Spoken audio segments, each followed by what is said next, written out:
Babaji Netralaya I హాస్పిటల్స్లో ఇప్పుడు LASIK లేదా పీఆర్కే సర్జరీ ఒక్కో కంటికి కేవలం 7,999 రూపాయలు మాత్రమే. లాసిక్ లేదా పీఆర్కే ఎవాల్యుయేషన్ ఉచితం. నమస్తే రమగారు. నమస్తే జయ. రమగారు, ఒక ధర్మ సందేహం ఏంటంటే, స్త్రీలకు సంబంధించి కొన్ని ఆభరణాలు, కొన్ని వస్తువులు ఖచ్చితంగా ఉంచుకోవాలి. ఇదివరకు అలా ఫాలో అయ్యేవారు. ఎలా అంటే గాజులు కానీ, మట్టెలు కానీ ఇలాంటివి ఖచ్చితంగా స్త్రీకి ఉండాలి. పెళ్ళైన స్త్రీకి అయితే కొన్ని, పెళ్లి కాకముందు అయితే కొన్ని వస్తువులు అనేవి. అయితే కాలానుగుణంగా వస్తున్న మార్పుల్లో భాగంగా మన వృత్తిని బట్టి, మనం ఉండే ప్రదేశాలను బట్టి కొన్ని మార్పులు చేర్పులు చేసుకుంటున్నాం అన్ని విషయాల్లో కూడా. అయితే అలా వేసుకోకపోతే ఏదో జరుగుతుందని, వేసుకుంటే ఇంకొంత మంచి జరగవచ్చు, వేసుకోకపోతే చెడు జరగవచ్చు, ఇలాంటి అపోహలను వింటూ ఉన్నాం. ఇవి ఎంతవరకు కరెక్ట్ అంటారు? ఇవి ఎవరి వాళ్ళవే అభిప్రాయాలు జయ. పురాతన కాలంలో ఇప్పుడు నువ్వు గాజులు తీసుకో. గాజులు అనగానే మనం చూడు పూర్వకాలపు శిల్పాలు, దేవతా శిల్పాల దగ్గర నుంచి మామూలు యక్షిణులు అవి శిల్పాలు, నాగిని మన రామప్ప గుడిలో నాగిని శిల్పాలు, ఏ శిల్పాన్ని చూసినా ఈ చేతి దగ్గర ఏదో ఒక ఆభరణం ఉన్నట్టు కనపడుతుంది.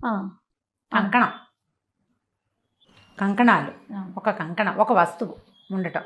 ఇప్పుడు స్త్రీలు అలంకార ప్రియులు, ఏదైనా ఒక వస్తువును అలంకరించుకుంటే వాళ్ళకి సంతోషంగా ఉంటుంది, అందుకని అలంకారాలు అట్లా మొదలైనవి.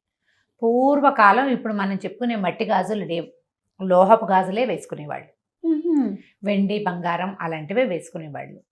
పంచలోహాల గాజులు వేసుకునే విధానం కూడా ఉంది. ఇత్తడి, రాగి కంకణం, ఏదో ఒక కంకణం. ఈ కంకణం చిన్నప్పుడు పెళ్ళి కాకముందు చిన్నతనంలో కూడా కంకణాలు ఏదో ఒక వస్తువు ఉండేది. వివాహం అయ్యాక కొంచెం ఎక్కువ ధరించేవాళ్ళు. ఇక్కడ ప్రధానంగా ఏంటంటే, చాలా ముఖ్యంగా చెప్పుకోవాల్సింది స్త్రీలకి ఈ చేతి ఈ భాగంలో, మగవాళ్ళకు కూడా ఇక్కడే ఉంటాయి. ఈ మన ఎండోక్రైన్ గ్లాండ్స్, అలాంటి గ్లాండ్స్ అన్నీ ఇక్కడి నుంచి స్టార్ట్ అవుతాయి. అంటే ఆ తాలూకు నరాలు, ఇక్కడున్న నరాల మీద ఒత్తిడి కనుక ఉంటే ఈ ఒత్తిడి వల్ల పునరుత్పత్తి వ్యవస్థ సరిగ్గా ఉంటుందని ఒక ఏమంటారంటే ఆక్యుప్రెషర్ పాయింట్ ప్రెస్ అవుతుంది. ఆక్యుప్రెషర్ పాయింట్ ప్రెస్ అవుతుంది. కాబట్టి ఖచ్చితంగా ఇట్లా ఆభరణం ఉండాలి. స్త్రీ శరీరాల్లో చాలా చోట్ల ఇలాంటి ప్రెషర్ పాయింట్స్ ఉన్నాయి. ఈ కాలి బొటన వేలు పక్కన, రెండు మొదటి వేలు, అంటే బొటన వేలు పక్కన ఉన్న వేలుకి అక్కడ ఒక ఆభరణం పెడతారు. బొటన వేలుకి కూడా ఆభరణం పెట్టుకునే ఇవి కూడా కొన్ని చోట్ల కనిపిస్తాయి. ఈ వేలు మొదల భాగంలో, అంటే కాలివేలు మొదల భాగంలో ఇక్కడున్న నరాలని గనక అక్కడ ఒత్తిడి కలిగిస్తే అక్కడ ఏం చేసేవాళ్ళు, వెండి లేదా బంగారం, మిగిలినవేవి పెట్టకుండా ఎక్కువగా వెండి లేదా బంగారు రాజుల ఇళ్లలోనే కానీ మామూలు వాళ్ళు పెట్టుకునేవాళ్ళు కాదు. వెండి లాంటి ఆభరణాన్ని కనుక అక్కడ నొక్కి ఉంచితే కనుక స్త్రీలకి అదుపు ఉంటుందని భావించేవాళ్ళు. ప్రవర్తనా లోపాలు ఉండవని ఇదొక భావన. అంటే మరి ఆ కాలంలో ఉన్న ఆయుర్వేద వైద్యులు లేకపోతే ఎవరో అట్లా నిశ్చయించారు ఇవి వేసుకోవాలి అని. ఆ వేసుకునే ఆభరణాల్లో పాదాలకి కడియం కూడా, అక్కడున్న పాయింట్స్ కూడా ప్రెస్ అవుతాయి. పాయింట్స్ ప్రెస్ అవ్వటం కోసం కడియాలు, పట్టీలు, కడియము బేసిక్ ఆభరణం, తర్వాత దాని నుంచి పట్టీలు, జాలర్లు, మువ్వలు, అవి ఇవి మోగేవి పెట్టుకోవటాలు, డిజైన్లు పెట్టుకోవటాలు, అవన్నీ తర్వాత డెవలప్ అయినటువంటి అలంకార సాధనాలు. కాలువేలికి గట్టి మట్టె ఒకటి ఇట్లా గట్టిగా పట్టుకునేది. ఇప్పుడు దానికే మువ్వలు వచ్చినాయి, దానికే ఏదో డిజైన్ వస్తుంది, దానికే ఎనామెల్ రంగులుగా పెట్టుకుంటారు, అది వేరే కదా. వివాహంలోనే ఇది పెట్టాలని, అప్పుడు ఏంటంటే ఒక స్త్రీలకి కొంచెం లొంగి ఉండే భావన ఏర్పడుతుందని భావించేవాళ్ళు. అప్పటి భావన నిజమైన అయ్యి ఉండొచ్చు.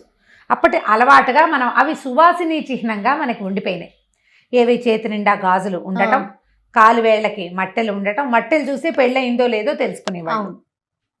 వివాహిత అంటే కాలికి మట్టె ఉండాలి, ఈమె ఒక మగవాణ్ణి అదుపులో ఉన్నది అనే విషయాన్ని సూచించేందుకు ఒకటి. ఆ సూచన వల్ల ఆమెకు నిజంగానే అదుపులో ఉండే ఉద్దేశం కలుగుతుందని కూడా ఒక నమ్మకంతో చేసేవాడు. ఇవి క్రమంగా కాలక్రమాన అట్లా ఇవి ఫిక్స్ అయిపోయినాయి అన్నమాట, ఇది ఇలాగే అని. గాజులు కూడా అంతే.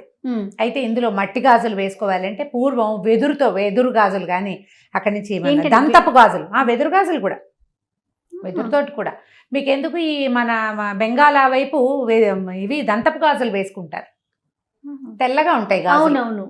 అవునండి, తెల్లటి గాజులు వేసుకుంటారు. అవేం మట్టివి కాదు, దంతం, అంటే ఏనుగు దంతం, ఐవరీ తోటి చేస్తారు వాళ్ళు. తెలుపు ఎరుపు ఆ రెండు గాజుల కాంబినేషన్ వేసుకుంటారు. కొన్ని చోట్ల లోహపు రింగులు తగిలించే అలవాటు ఉంటుంది ప్రాంతాలని బట్టి. మనకి ఈ తెలుగు సౌత్ ఇండియాలో ఎక్కువగా మట్టి గాజుల వాడకం ఎక్కువగా ఉంది. పూర్వం అంటే కొన్ని వేల సంవత్సరాల క్రితం ఈ మట్టి గాజులు తయారీ లేని రోజున లక్క గాజులు వేసుకునేవాడు. అవునట. బెంగాల్లో ఇప్పటికీ ఒరిస్సాలో కూడా లక్క గాజులు శాస్త్రానికి 2 గాజులు పెళ్లిలో తొడుగుతారు. ఇంత ఖచ్చితంగా ఎలా తెలుసంటే నా తోడుకోడలు ఒరిస్సా అమ్మాయి కదా, ఆమె పెళ్లికి వేసిన గాజుల్లో 2 మెరూన్ కలర్ గాజులు ఉన్నాయి. ఏ డిజైన్ ఏమీ లేదు, సాదా కొంచెం వంకటిక్కరగా కూడా. ఇవి ఏంటంటే అవి లక్క గాజులు, మాకు నియమం అని చెప్పారు వాళ్ళు. 2 గాజులు. ఓకే. అవి తక్కువ చేస్తారు, తక్కువ దొరుకుతాయి. పెళ్ళప్పుడు అది వాళ్ళ సెంటిమెంట్గా అది ఖచ్చితంగా అవి వేస్తారట. తొలినాళ్లలో వాళ్ళు అవే వేసుకునేవాళ్ళు. మనం మట్టి గాజులు వేసుకుంటాం. మన దగ్గర కూడా కొన్ని కమ్యూనిటీస్లో అసలు మట్టి గాజులు వేసుకొని కమ్యూనిటీస్ కూడా ఉన్నాయి. మట్టి గాజులు పనికిరావు, బంగారు గాజులే ఉండాలి. మట్టి గాజులు వేసుకుంటే మనకి ఎట్లా అలవాటు అయిపోయిందంటే చేతి నిండా గాజులు ఉండటం సువాసిని లక్షణంగా మనకి అలవాటు అయిపోయింది. కొన్ని సంవత్సరాలుగా, కొన్ని వందల ఏళ్ళుగా అందాం అనుకోండి, అట్లా అలవాటు అయిపోయింది. ఇప్పుడు ఇది వేసుకోవటము భర్తకి మంచిది, కుటుంబానికి మంచిది, జీవితానికి మంచిది కంటే ప్రధానమైనది స్త్రీ ఆరోగ్యానికి మంచిది. ఇక్కడ ఉండే ప్రెషర్ వల్ల ఈమె తాలూకు ఇవి హార్మోన్స్ సజావుగా స్రవిస్తాయి. వేసుకోకపోతే ఏవో నష్టాలు వచ్చేస్తాయి, కుటుంబానికి ఏదో అనర్థం వచ్చేస్తుంది అని ఇలాంటి అనుమానాలు కూడా ఉంటాయి. అంటే ఇప్పుడు బోసి చేతులు ఉన్నాయి అనుకో జయ, చెయ్యి ఖాళీగా ఉంటే ఒక లుక్ బాగుండదు. మనకి ఒక అలంకరణ అలవాటైంది. ఇప్పుడు ఎందుకు బొట్టు పెట్టుకుంటాము, బొట్టు లేని నుదురు బోసిగా ఉండదు. అవును. ఇది సువాసిని చిహ్నంగా ఎలా అయిందంటే క్రమంగా భర్తల మరణానంతరం వైధవ్యం ప్రాప్తిస్తే ఈ గాజు తీసేసి ఈమె ఇది లేదు, ఈమెకి భర్త లేడు అనే విషయాన్ని సూచన చేసేవాళ్ళు. బొట్టు గాజులు లేకపోవటం వల్ల ఈ సూచన వల్ల ఏమైందంటే ఈ కనపడకపోతే అదేదో అశుభం అనే భావన మనకి మనసులకి అలవాటైపోయింది. ఇప్పుడు కాలంలో ఎన్ని మార్పులు వచ్చినాయి. అవును, కొన్ని రకాల మార్పులు, కొన్ని వేల రకాల మార్పులు వచ్చినాయి. మళ్ళీ ఈ గాజుల్లో ఒక్కొక్క గాజు ఒక్కొక్క రంగు, ఒక్కొక్క దానికి ప్రతీక. ఒక రంగు ఏ రంగు, రంగులకి తల సంకేతం. ఆకుపచ్చ ఒకదానికి, నారింజ ఒకదానికి, తెలుపు ఒకదానికి, నలుపు, ఎరుపు, ఇట్లా ఒక్కొక్కటి ఒక్కొక్క దానికి సంకేతం. అన్ని వర్ణాల గాజులు వేసుకోవాలి అంటే ఇప్పుడు మనకి పద్ధతులు మారిపోయింది, డ్రెస్సింగ్ సెన్స్ మారిపోయింది. మనం పాతకాలంలో లాంటి ఏవీ పాటించటం లేదు, ఏవీ పాటించాం మనం. అవును, పాటించలేకపోతే మన పరిస్థితులు అవి కాదు అమ్మగారు. అప్పుడు ఇంట్లోనే ఉండేవారు కదండి. ఇప్పుడు ఏంటి, ఇప్పుడు ఆ పరిస్థితి కాదు కదా. ఇంకా రెండోది ఏంటంటే ఈ గాజులు ఏంటంటే ఈ మట్టి గాజులు పగులుతాయి సులువుగా. అవును కదా. ఈ చేతి నిండా వేసి ఇవి పగలకుండా పనిచేయాలి అంటే జాగ్రత్తగా సంబంధ బాంధవ్యాలు కూడా చిట్లకుండా చూసుకోండి అని చెప్పడానికి సిగ్నిఫికెన్స్గా ఎక్కువ గాజులు పిల్లలకి వేసేవాళ్ళు. నిదానంగా పనిచేయటం, హేస్టీగా చేసేయకుండా స్థిమితంగా ఉంటుంది. చేతి గాజులు పగిలిపోయి చిట్లిపోయేంత విసురున పని చేయకూడదనమాట. గాజు చిట్లితే అశుభమని, అది చిట్లేలాగా పగిలేలాగా ప్రవర్తించకూడదని ఆడపిల్లలకి నెమ్మదిని నేర్పటం కోసం కూడా గాజులు తొడిగించేవాళ్ళు. ఓ డజన్ గాజులు గుత్తంగా కదులుతాయి. ఏదైనా పనిచేసి స్పీడ్గా ఏదైనా ఎత్తి చేసి ఇలా కొట్టి చేసి పగిలితే అశుభం, భర్తకి మంచిదిగా. మనని భయపెట్టకపోతే మనం వినం కదా జయ. అవునండి, భయపెడితే వింటాం మనం, అది అశుభం, భర్తలకి మంచిది కాదు, ఐదోతనం తగ్గిపోతుంది. అంచేత ఇవి వాడాలని చెప్పేవాళ్ళు. అట్లా అలవాటై మన పతివ్రత కథల్లో విని విని విని విని ఇవి లేకపోతే ఏదో కొంప మునిగిపోతుందనే భావనలోకి మనం వచ్చేసాం. మీ ప్రవర్తన నిదానమైనదైతే మీకు గాజులు అవసరం లేదు. గాజులు వేసుకుంటే నిదానంగా ప్రవర్తించాలి. రోజు తీసి వేసి కాకుండా ఇప్పుడు నువ్వు ఓ చీర కట్టుకున్నావు, దీనికి మ్యాచింగ్ కుదరదు, అప్పుడు ఎలా అనిపిస్తుంది? ఆ గాజులను కూడా ఎంతసేపు తీసుకుని వేసుకుంటే పగిలిపోతాయి. అవి మట్టివైతే పగిలిపోతాయి. పగిలితే నీకు అశుభం, జరగకూడదు. ఆ భావన వచ్చేస్తూ ఉంటుంది. భయపడుతూ ఉంటాం. భయం పడితే ఎట్లా? భయపడ్డానికి కాదు, నీకు ఒకటి నేర్పించడానికి పెట్టారు ఇది. నువ్వు అది నేర్చుకుంటే సరిపోతుంది. భయపడాల్సిన పని ఏమీ లేదు. కాకపోతే ఈ కాలానికి అనుగుణంగా కొంతమంది వేసుకోగలుగుతారు, కొంతమంది వేసుకోలేరు. ఇప్పుడు ఇది ఐదోతనం తగ్గుతుంది, భర్తలకి అపాయం వాటిల్లుతుంది అని మీరు నమ్మేటట్టయితే మీరు ప్రధానంగా ఏం చేయాలి? వైవాహిక బంధాన్ని గౌరవించాలి, భర్తని గౌరవించాలి, ఆయన అభిప్రాయాలకు ఒక విలువ ఇవ్వాలి. నువ్వు ఆయనతోటి నీ బాంధవ్యాన్ని కాపాడుకో, గాజుని కాపాడుకున్నట్టుగా ఆయనతో బాంధవ్యాన్ని కాపాడుకోవాలి. దానికి నువ్వు గాజులే వేసుకోకర్లా, నీ బుద్ధి నిలకడగా ఉంటే సరిపోతుంది. ఖచ్చితంగా వేసుకోండి, అవకాశం ఉన్న వాళ్ళు వేసుకోండి, అవసరం ఉన్న వాళ్ళు వేసుకోండి. వెసులుబాటు లేని వాళ్ళు ఏం చేస్తారు? ఇప్పుడు నాబోటి వాళ్ళని వేసుకోమంటే నేను అప్పుడప్పుడు వేసుకుంటే అప్పుడప్పుడు వేసుకోలేను.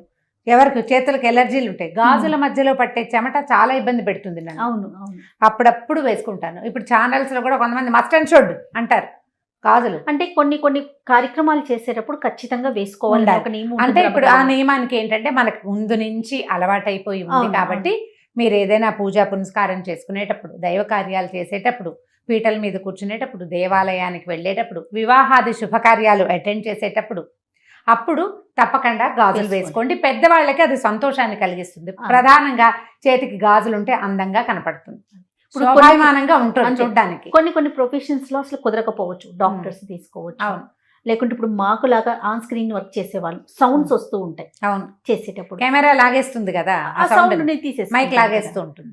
సో వీళ్ళు వేసుకోవట్లేదు, వాళ్ళు వేసుకోవట్లేదు, మీరు ఎందుకు వేసుకోవట్లేదు, మీరు ఎలా మాట్లాడతారు అనే క్వశ్చన్స్ రేజ్ అయినప్పుడు ఆన్సర్ చెప్పలేకపోతాం. అదే అంతే అంటే కదా రమ్మగారు? అంటే ఇప్పుడు ఇలాంటివి చెప్పకూడదు అంటే ఎలా కుదురుతుంది? అది మీరు ఇది చేయట్లేదు కాబట్టి మీరు ఇది చెప్పకూడదు అంటే అసలు అది నియమమే కాదు. మనం పెట్టుకుంది ఆ నియమం ఎందుకు పెట్టుకున్నాము మనకు ఆ నియమం ఏర్పరచబడింది ఎందుకు?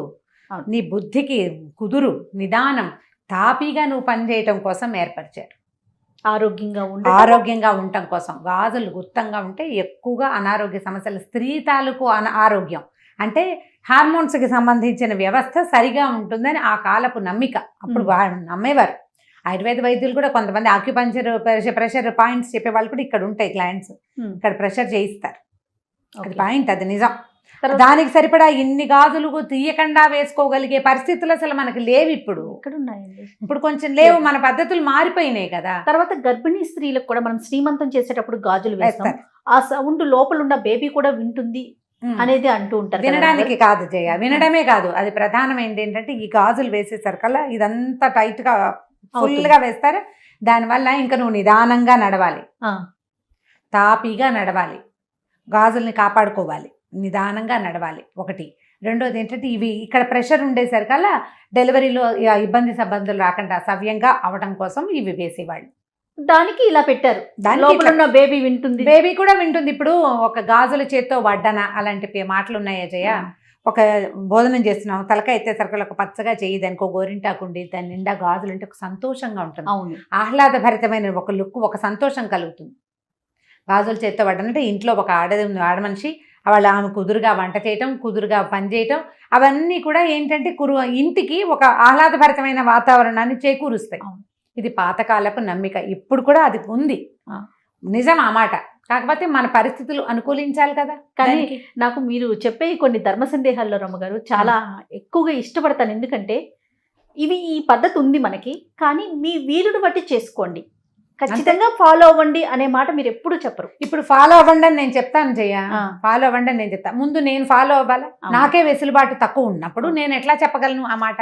చాలా విషయాలు మీరు ఏది మీతో మాట్లాడి నాకు కుదరకపోవచ్చు, అప్పుడు ఎలా మాట్లాడుకోగలుగుతాం? ఇది ఒకటని కాదు, ఏ విషయమైనా సరే ఇది చేయాలి. పాత రోజుల్లో ఇలా చేసేవాళ్ళు, అప్పటి పద్ధతి అది.